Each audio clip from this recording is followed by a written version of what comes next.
The metal floor was cold against Kang Taiho's bare feet. The Velon soldiers had taken his boots along with everything else. Now he walked in a line with 11 other human prisoners through the dark hallways of an alien prison station. The station floated in space near a dying red star. Through the small windows, Taiho could see its dull glow. It looked tired, like it had given up hope long ago. He understood that feeling. The war between Earth and the Velon Empire had lasted 3 years. Taiho's team had been sent on a secret mission behind enemy lines. They were supposed to gather information and return home. Instead, they flew straight into a trap. 20 soldiers went in. 12 came out alive, only to become prisoners. A Velan guard pushed Taiho forward with the end of his weapon. The aliens were tall and thin, with gray skin and 4 eyes that never blinked. They moved like insects, quick and sharp. Their armor was black like the empty space outside. "Walk faster, human," the guard said. His voice sounded like metal scraping against metal. Taiho said nothing. He had learned to stay quiet. Quiet men lived longer in places like this. The prisoners were taken to a large room with bright lights. In the center stood a raised platform, and on that platform sat Commander Ren. He was different from the other Velons. His skin was darker, almost black, and he wore a red cape that showed his high rank. His 4 eyes looked down at the humans like they were insects. 12 of you," Ren said slowly. 12 little humans, so far from home."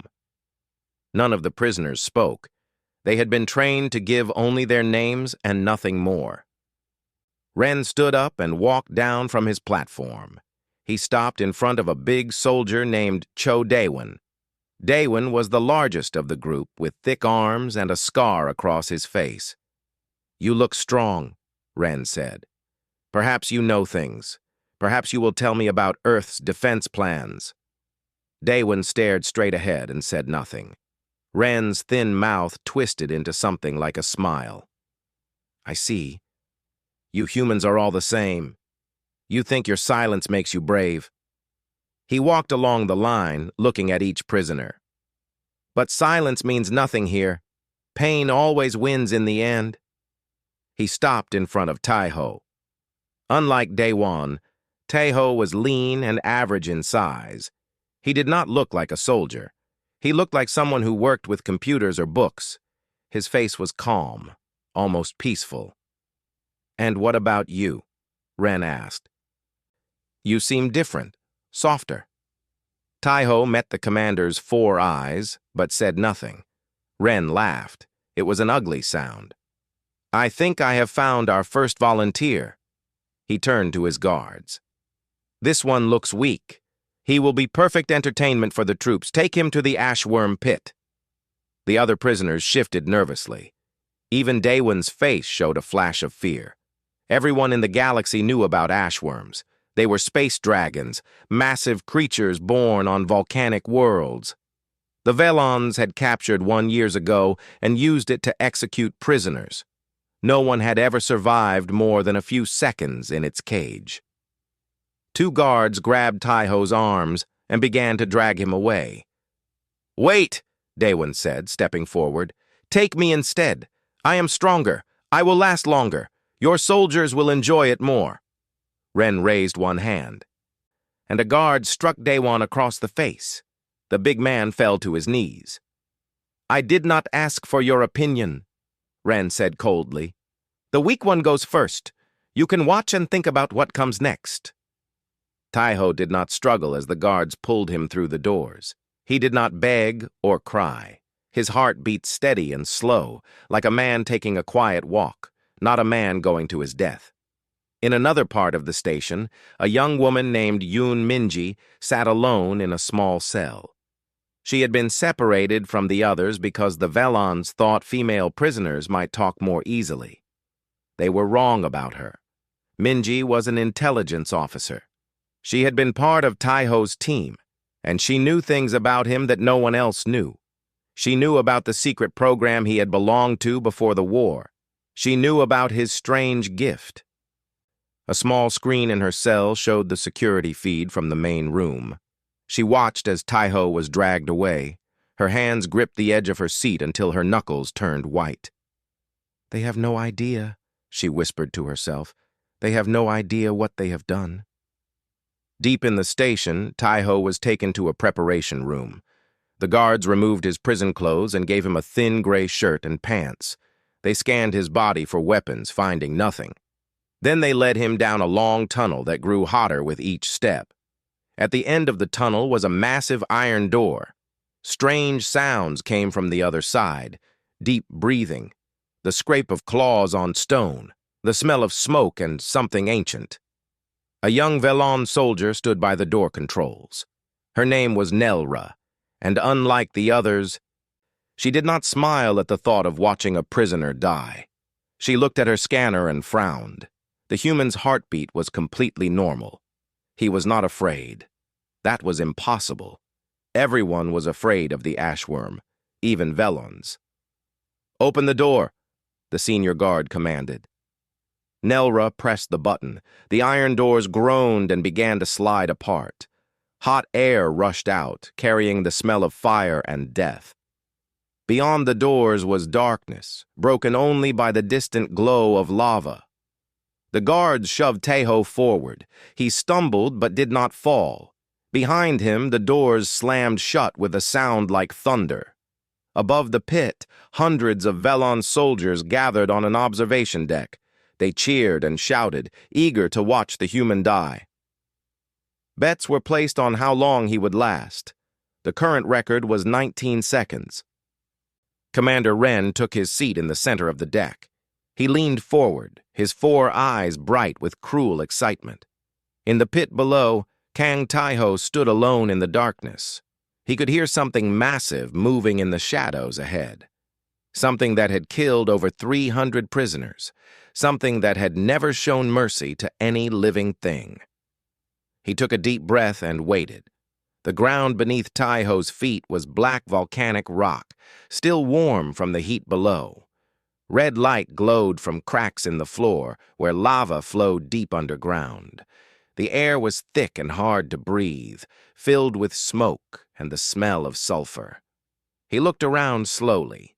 The pit was huge, maybe 200 meters across. The walls rose high on all sides, smooth and impossible to climb. Far above, he could see the observation deck where the Velon soldiers watched. Their cheers sounded distant, like the roar of an angry ocean. Bones covered the ground around him. Some were small, from creatures he did not recognize. Others were large, clearly from beings that had once walked on 2 legs. A few looked human. Taiho tried not to think about who they had been. Then he heard it. A deep sound, like thunder rolling through mountains. The ground shook slightly. Something was moving in the darkness at the far end of the pit. 2 eyes appeared first, then 2 more, then 2 more after that. 6 eyes in total, each one glowing like hot coals. They were watching him. The creature stepped forward into the light. Taiho had seen pictures of ashworms before. Every soldier had. But pictures could not capture what stood before him now. The dragon was enormous, at least 40 meters long from head to tail. Its body was covered in black scales that looked like armor. Beneath the scales, lines of orange light pulsed like veins of molten rock. Its head was massive, with jaws large enough to swallow a vehicle whole. When it breathed, smoke poured from its nostrils. The Crimson Maw. That was what the Velons called it. The deadliest creature in their prison system. The perfect weapon for breaking the spirit of their enemies. On the observation deck, the crowd grew louder. Soldiers pointed and laughed. Someone started counting down from 10. The dragon took another step forward. Its 6 eyes locked onto Taiho, studying him like a predator studies prey. A low growl came from deep in its chest. Taiho did not run.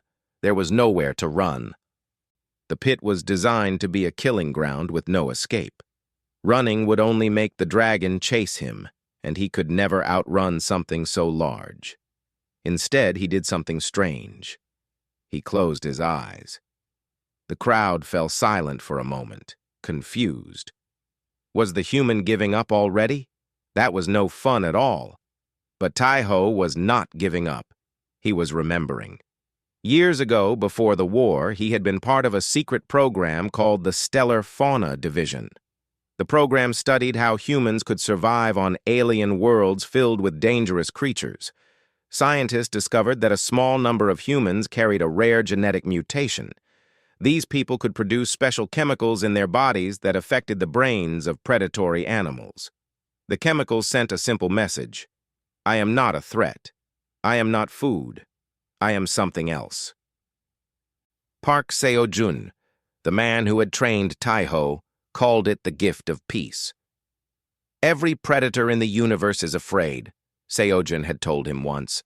They are afraid of being hurt. They are afraid of starving. They are afraid of the unknown. Our gift tells them they do not need to be afraid of us. Taiho breathed slowly and deeply. He let his body relax. He felt the familiar warmth spread through his chest as his mutation activated. The chemicals began to release from his skin, invisible and undetectable by any machine.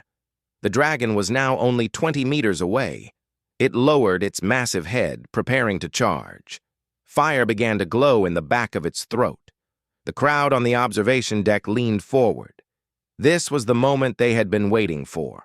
In a few seconds, the human would be nothing but ash and bone. The dragon charged. Its footsteps shook the ground like earthquakes. Its jaws opened wide, revealing teeth longer than swords. The heat from its body hit Taiho like a wave. Then, 3 meters away, the dragon stopped. It stopped so suddenly that its claws dug deep grooves into the stone floor. Its massive head hung in the air just above Taiho, close enough that he could feel its breath on his face. The fire in its throat faded. The pit was completely silent. Taiho opened his eyes and looked up at the creature. Its 6 eyes stared back at him, but the anger in them was gone. Instead, there was something else: confusion, curiosity, wonder. The dragon made a soft sound, almost like a question. It tilted its head to one side, then the other. It breathed in deeply through its nostrils, trying to understand the strange smell coming from this small creature. On the observation deck, Commander Wren stood up from his seat. His 4 eyes were wide. "What is happening?" he demanded. "Why is it not killing him?" Overseer Kova, the alien who managed the arena, shook his head slowly. "I do not know, Commander. This has never happened before. The ashworm kills everything. Everything." Minutes passed. The dragon circled Taiho slowly, sniffing him from different angles. Its tail swept across the ground, scattering bones. But it did not attack. Taiho remained still. He kept his breathing slow and his body relaxed. He could feel the dragon's confusion like it was his own emotion. This creature had been alone for so long. It had known nothing but fear and violence.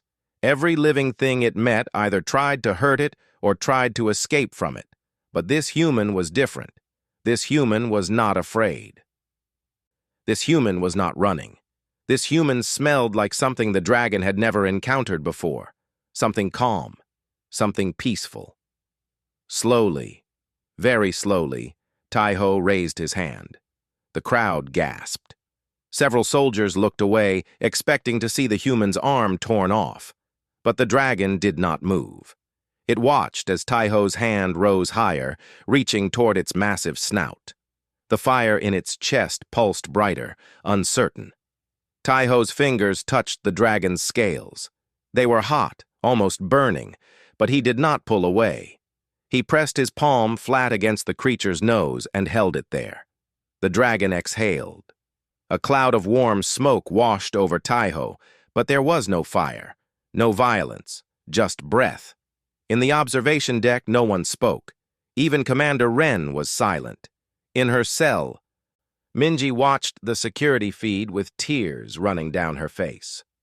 She had hoped Taiho's gift would work, but she had not been certain. No one had ever tested it on a creature this large or this dangerous.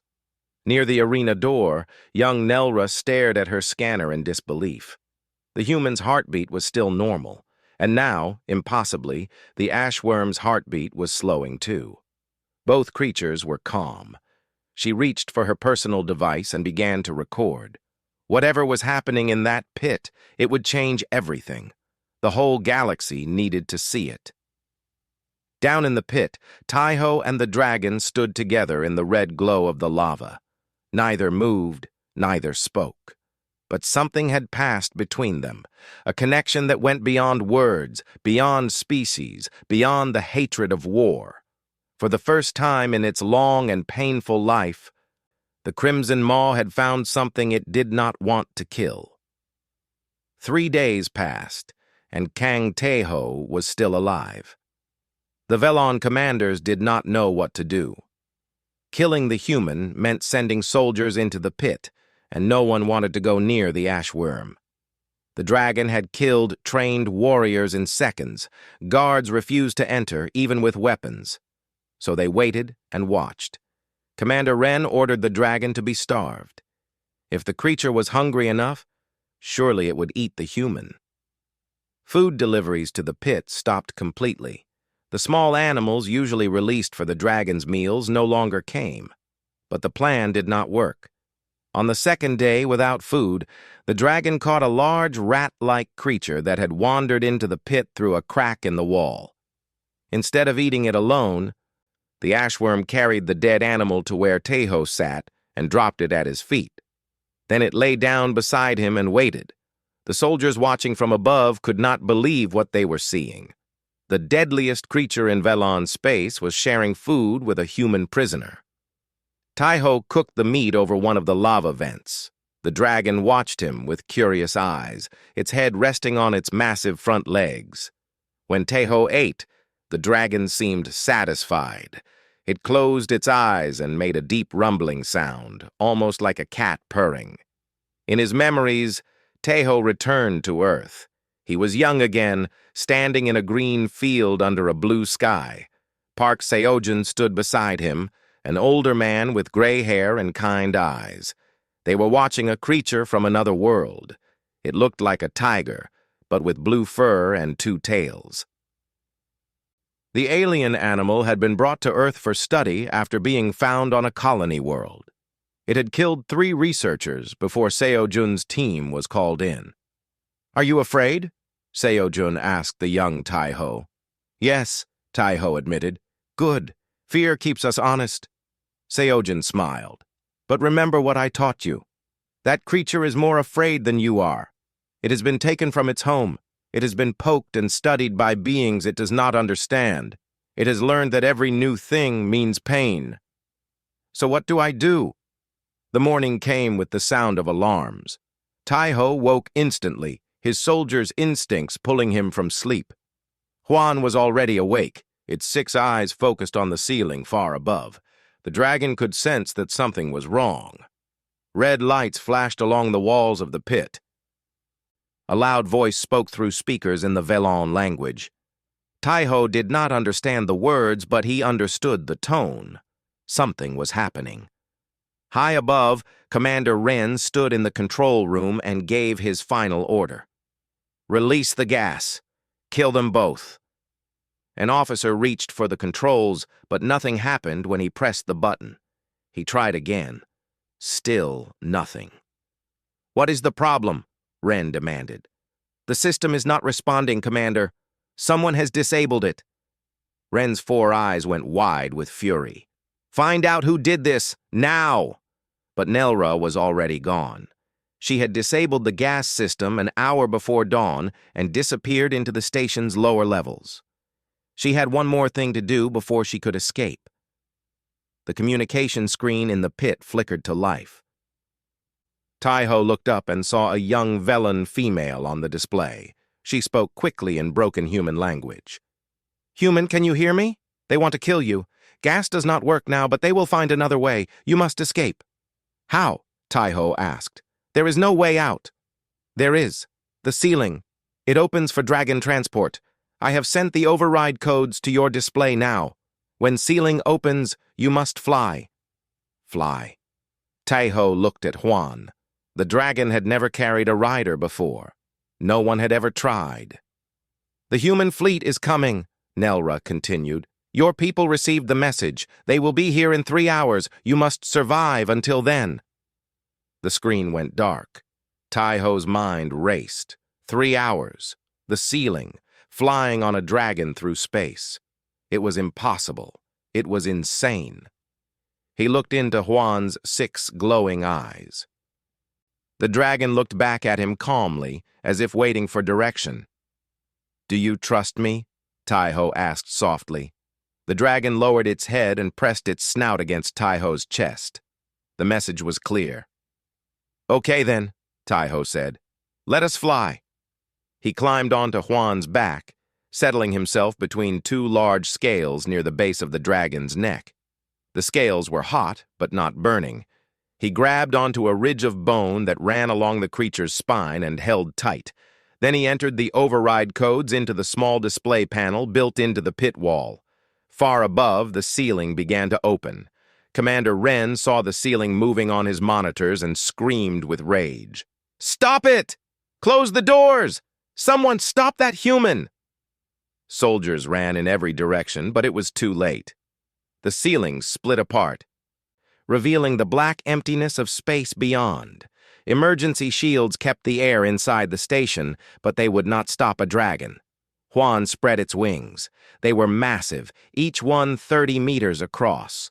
The dragon's muscles tensed beneath Taiho. He felt the creature's excitement, its joy at the sight of open sky for the first time in years. "Go," Taiho whispered. "Go now." Juan launched upward with a roar that shook the entire station. Fire poured from its mouth, white and hot as a star. The flames melted through the ceiling supports, sending twisted metal falling into the pit below. The dragon burst through the opening and into space. The vacuum did not kill them. Ashworms were space creatures by nature, able to survive in the void between stars. They did not need to breathe like humans did. And Taiho discovered, as the cold of space hit his skin, that his gift had grown stronger. The bond with Juan extended beyond emotion now. The dragon's body was protecting him, wrapping him in some kind of energy field that kept the air in his lungs and the warmth in his blood. Below them, the Velon station erupted into chaos. Fighters launched from docking bays. Weapons turned toward the sky. Alarms howled across every deck. Taiho guided Juan with pressure from his legs and hands, the way a rider guides a horse. "Turn left, turn right, go faster." The dragon understood his commands as if they shared one mind. A fighter ship screamed toward them, its weapons glowing. Juan opened its mouth and released a stream of fire that cut the ship in half. The pieces spun away into the darkness. More ships came. Juan destroyed them all. Inside the station, Minji heard the explosions and knew her moment had come. She had spent the night loosening the bolts on her cell door, using a small piece of metal she had hidden in her clothes. Now she kicked the door open and ran into the hallway. The guards were gone, called away to deal with the emergency. She found Daewon and the other prisoners in their cells and released them one by one. "What is happening?" Daewon asked, his face still bruised from the guard's blow days earlier. "Taiho happened," Minji said with a grim smile. "Now follow me. We need to reach the escape pods." They moved through the station like ghosts, avoiding the panicked soldiers who ran past without looking. Nelra appeared from a side corridor and joined them, her face pale with fear, but her steps steady. "This way," Nelra said. "I know a path." They reached the escape bay just as Juan flew past the station's main window. The sight of the dragon, free and powerful with a human on its back, made even Daewon stop and stare. "Impossible," he breathed. "Get in the pods," Minji ordered. "We do not have much time." The prisoners climbed into the escape vessels. Nelra hesitated at the last pod. "What about my people?" she asked quietly. "They will know I helped you. They will call me a traitor." Minji took her hand. "Then come with us. Earth will protect you." Nelra looked back at the station that had been her home, then at the dragon soaring through space. She made her choice and climbed into the pod. Outside, Taiho saw the escape pods launch. He counted them quickly. 12. All the prisoners were free, but the battle was not over. Commander Wren's personal fighter shot out from the station's main hangar. It was larger than the others, faster, equipped with weapons that could damage even a dragon. Wren's voice crackled across all frequencies. "You think you can escape me, human? You think that beast can protect you? I will burn you both to ash!" The fighter accelerated toward them, its weapons charging with deadly light. Taiho leaned forward and spoke into Juan's ear. "One more fight. Are you ready?" The dragon roared its answer, and fire filled the space between stars. They turned to face their enemy, human and dragon, together as the final battle began. "You show it something different. You show it that you are not a threat. Not with words, because it cannot understand words. With your presence, with your calm, with the gift that lives in your blood." Taiho had walked toward the creature that day. It had growled and shown its teeth. But he kept walking, slow and steady, letting his mutation do its work. By sunset, the creature was eating from his hand. Now, in the dragon pit, Taiho used the same lessons. He moved slowly around the ashworm, letting it grow comfortable with his presence.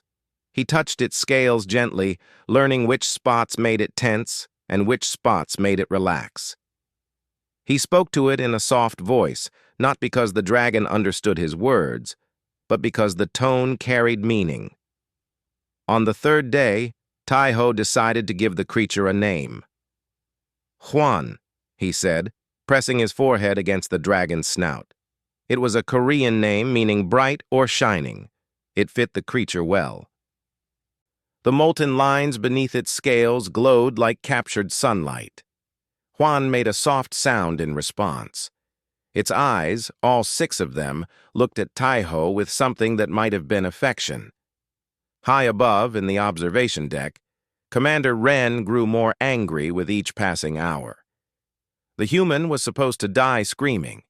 Instead, he was becoming friends with the weapon that had brought fear to 100 worlds. "We must do something," Wren said to his officers. "This human makes us look foolish." "We could use poison gas," one officer suggested. "Flood the entire pit. Kill them both." Wren considered this. Losing the ashworm would be costly. The creature had taken years to capture and train. But keeping it meant keeping the human alive, and that was not acceptable. "Prepare the gas," he ordered. "We will end this tomorrow." That night, Nelra made a choice. She had watched the human and the dragon for 3 days.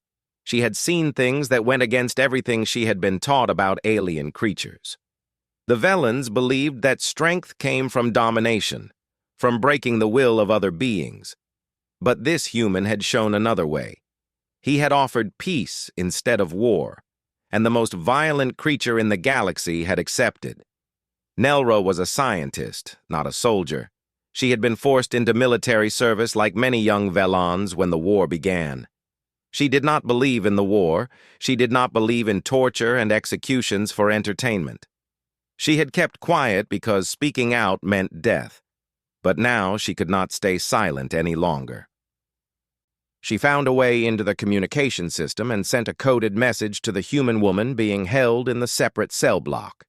The message was simple. They plan to gas the pit tomorrow. If you want to save your friend, act now. Minji received the message an hour later. She read it 3 times to make sure she understood. Then she began to work. The Velans had taken her tools, but they had not taken her training. She was an intelligence officer, and intelligence officers knew how to make friends in useful places. Over the past 3 days, she had been talking to a young guard who brought her food. He was not cruel like the others. He was just a boy who had been given a uniform and a weapon. She called him to her cell door and spoke quickly. "I need you to send a message for me, off the station through a private channel. Can you do that? The guard hesitated. That is against orders. I know. But I will make sure you are rewarded when this is over. My people will remember that you helped us.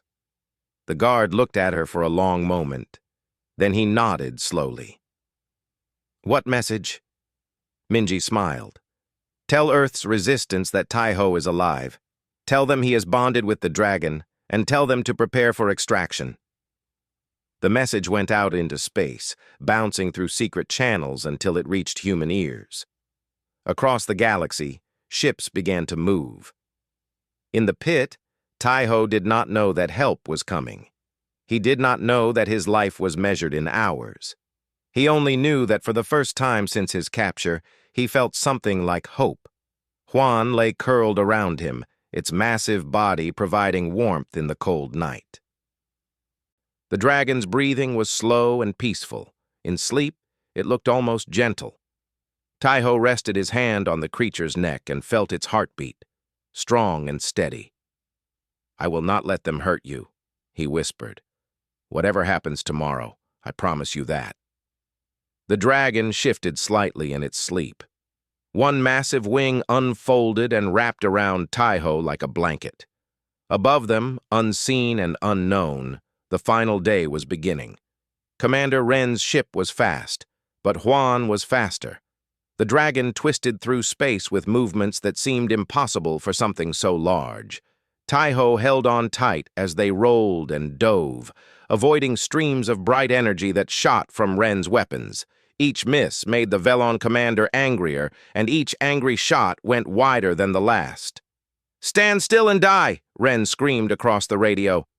You are nothing, a human and a stupid animal. Taiho did not answer. Words were useless now. Only action mattered. Huan circled behind the fighter, using the station's structure as cover.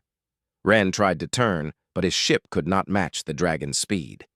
By the time he came around, Huan was already above him. The dragon breathed fire.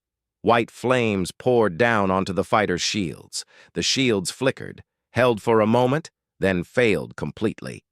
The fire touched the ship's armor and began to melt through it. Ren screamed something in his own language. His ship spun away, smoke trailing from its damaged hull, but he was not finished. The fighter turned back for one final attack, its last weapons glowing with desperate power. Taiho felt Huan's muscles tense. The dragon was waiting, watching. Like a predator studying its prey, Ren fired everything he had. A wall of energy raced toward them, too wide to avoid. Huan did not try to avoid it. Instead, the dragon flew straight into the attack, tucking its wings close to protect Taiho. The energy struck Huan's scales and shattered against them like water against stone. Ashworms were born in the hearts of volcanoes. They were made to survive fire, and now they were close enough. Huan's jaws opened wide. Before Ren could react, before he could scream or surrender, the dragon caught his ship in its teeth. Metal crunched and tore. Fire exploded in the darkness. When Huan opened its mouth again, there was nothing left but burning pieces falling toward the dying star below. The battle was over. Taiho leaned forward and pressed his face against Huan's scales. His body was shaking, from cold or fear or relief. He could not tell.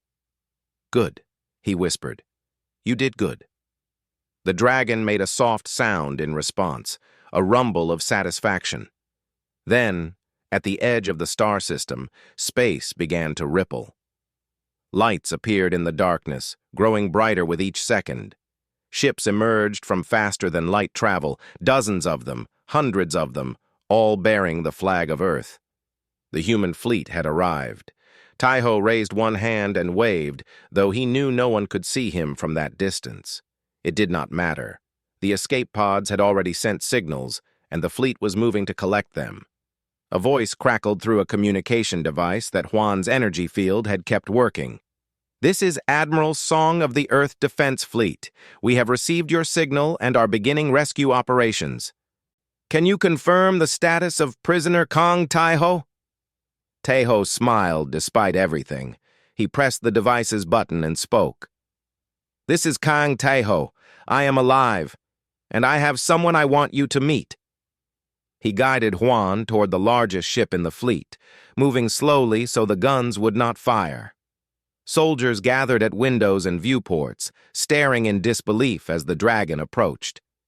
A space creature that had killed so many of their people was now carrying one of them on its back. When Taiho finally landed on the main ship's deck, protected by an emergency air shield, he nearly collapsed. Only Juan's wing, extending to support him, kept him on his feet. Minji was waiting for him. She ran across the deck and threw her arms around him, holding tight like she would never let go. "You are insane," she said, her voice thick with emotion. "I had help," he replied, nodding toward the dragon. Juan lowered its great head and looked at Minji with curious eyes. After a moment, it made a soft sound of greeting. The creature recognized her scent from Taiho's memories, from the connection they shared. Minji laughed, despite her tears. "Hello to you, too." The Velon station was captured within hours. The remaining soldiers surrendered when they saw their commander's burned ship floating in space. Hundreds of prisoners were freed, not just humans, but members of other species that the Velons had conquered. They stumbled out of their cells into the light of freedom. Nelra stood apart from the celebrations, uncertain of her place. She had betrayed her own people. She did not know if the humans would accept her or put her in a cell of her own. Taiho found her standing alone near a window, watching the stars. "Thank you," he said simply. She turned to look at him. "I did what was right. My people have forgotten what that means. Then stay with us. Teach us about your world. Help us end this war without more death." Nelra was quiet for a long moment. Then she nodded. "I will try." 6 months later, the war ended. It did not end with a great battle or a surrender ceremony. It ended because the story of Kang Taiho and the dragon spread across the galaxy. People on 100 worlds saw the images of a human riding a creature of fire, not as a conqueror, but as a friend. They heard how he had walked into the pit of death and walked out with a companion. The Velon Empire, already weakened by years of war, fractured from within. Soldiers refused to fight for leaders who were crueler than the enemies they faced. New voices rose calling for peace. And at the center of it all was a man and his dragon. Taiho lived now on a quiet colony world at the edge of human space. A sanctuary had been built there with a massive volcanic enclosure for Juan. The dragon spent its days swimming in lakes of lava and soaring through the sky, free for the first time in its long life. Children came from across the galaxy to see the dragon who had chosen a human. They stood behind safety barriers and watched with wide eyes as Juan flew overhead, its scales glowing like captured fire. And sometimes, if they were very lucky, Taiho would bring the dragon down to say hello. One day, a reporter came to the sanctuary. She was young and eager, with a recording device and 1,000 questions. "How did you survive the pit?" she asked Taiho as they walked along a path overlooking Juan's enclosure. He watched the dragon for a moment before answering. Juan was resting on a warm stone, its eyes half closed in contentment. "I did not survive it," he said finally. "I understood it." "What do you mean?" Taiho turned to face her. "The Velons wanted me to see a monster. They wanted me to feel fear and despair. But I looked at that creature and saw something else. I saw something that had been hurt, something that had been alone, something that had forgotten how to be gentle." He smiled softly. "Every monster is just something that has been hurt long enough to forget what it was before the pain started. My gift did not tame Juan. It just reminded him that kindness was possible." The reporter wrote down his words carefully. Later, she would share them with the entire galaxy. That evening, Taiho sat on the edge of the enclosure as the sun went down. Juan lay beside him, its massive body warm against the cooling air. The dragon's 6 eyes watched the sunset with something that looked like peace. Do you remember the pit? Taiho asked quietly. Juan made a low sound, almost like a sigh. I think about it sometimes. How close we came to dying. How everything could have gone wrong. He rested his hand on the dragon's neck. But it did not go wrong. We found each other. We chose each other. The dragon turned its head and pressed its snout gently against Taiho's side. The message was clear. Words were not needed between them anymore. Far away, across the stars, beings of 100 species told stories about the human who had walked into a dragon's cage. Some said he was a warrior. Some said he was a wizard. Some said he was simply the luckiest man in the universe. But those who knew the truth understood something deeper. The Velans had wanted to teach humanity about fear. They had wanted to show the galaxy that humans could be broken like everyone else. Instead, they had proven something far more dangerous. They had proven that humans did not need weapons to change the world. They did not need strength or speed or technology. They only needed compassion, patience, and the courage to reach out to something that everyone else called a monster. The last line of the reporter's story was shared 1 billion times across the galaxy. It became the motto of a new age of peace. The Velans wanted to teach humanity fear. Instead, humanity taught the stars something far more dangerous: compassion. And somewhere on a quiet world, a man and his dragon watched the sun set together. Two creatures who had found family in the most unlikely place imaginable. The end.